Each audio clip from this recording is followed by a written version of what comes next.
Give someone a fish and they'll eat that day. Teach them how to catch a fish and they'll never go hungry. Proverbs like this remind us how learning skills helps to move us towards self-reliance. This is never more true than with critical thinking. Memorize the solution to a problem and you may master that particular problem. Improve your critical thinking and you'll give yourself the tools to create your own effective solutions to a multitude of unfamiliar problems. Critical thinking refers to a diverse range of intellectual skills and activities concerned with evaluating information as well as our own thought in a disciplined way.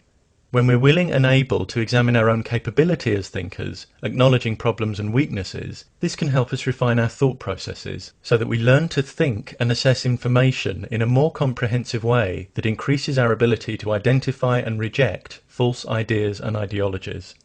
Critical thinking isn't just thinking a lot. A person may spend a great deal of intellectual energy defending a flawed position or pursuing a question that actually needs reformulating before progress can begin. If they never examine possible flaws and biases behind their approach, that's not thinking critically.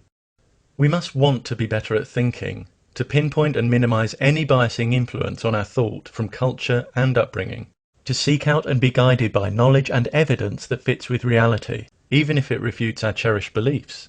Indeed, when we think critically, beliefs tend not to be cherished, but held on the understanding that if they're shown to be unfounded, a change of position is the most appropriate response.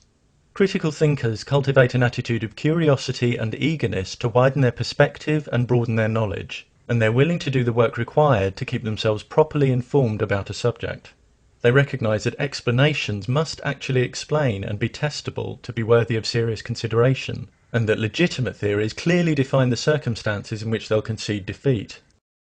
Critical thinking embraces skepticism. Skepticism doesn't mean an indiscriminate rejection of ideas, as some mistakenly believe. It refers to doubting and suspending our judgment about claims with which we're presented, so that we don't simply accept claims which might be unjustified, but first take the time to understand them, examining the reasoning and possible assumptions and biases behind them. Reasoning behind factual claims should be based in sound, consistent logic, not on emotions and social pressure, because the truth value of factual claims isn't determined by the emotion that accompanies them, or the fact that they may be believed by certain social groups. Sometimes people try to persuade us that reason has no value, but that's an untenable position.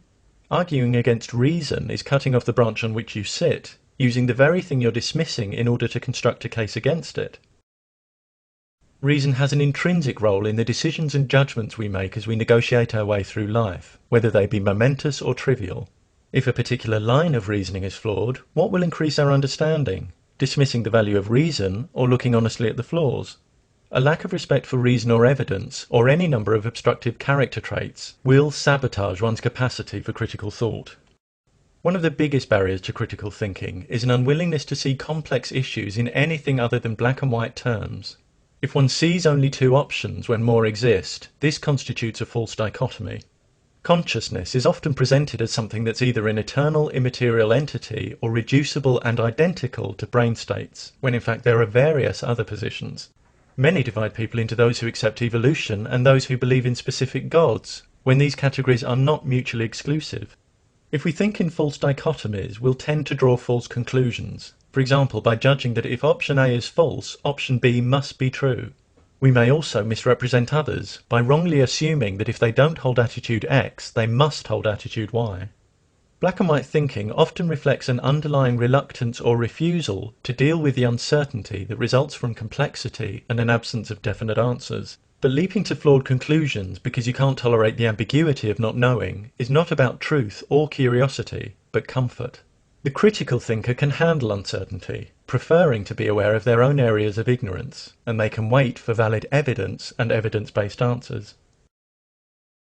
Critical thinking provides each of us with the keys for unlocking our own intellectual independence, leaving us willing and able to explore and solve problems for ourselves.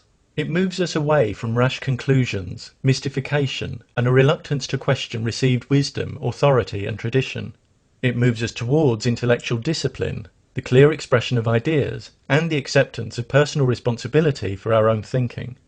Communities in which individuals are eager to acquire and apply the best knowledge and reason in all fields, and willing to acknowledge and correct flaws in their own thinking, are better equipped to create more profoundly effective solutions to the challenges we face in living and living together.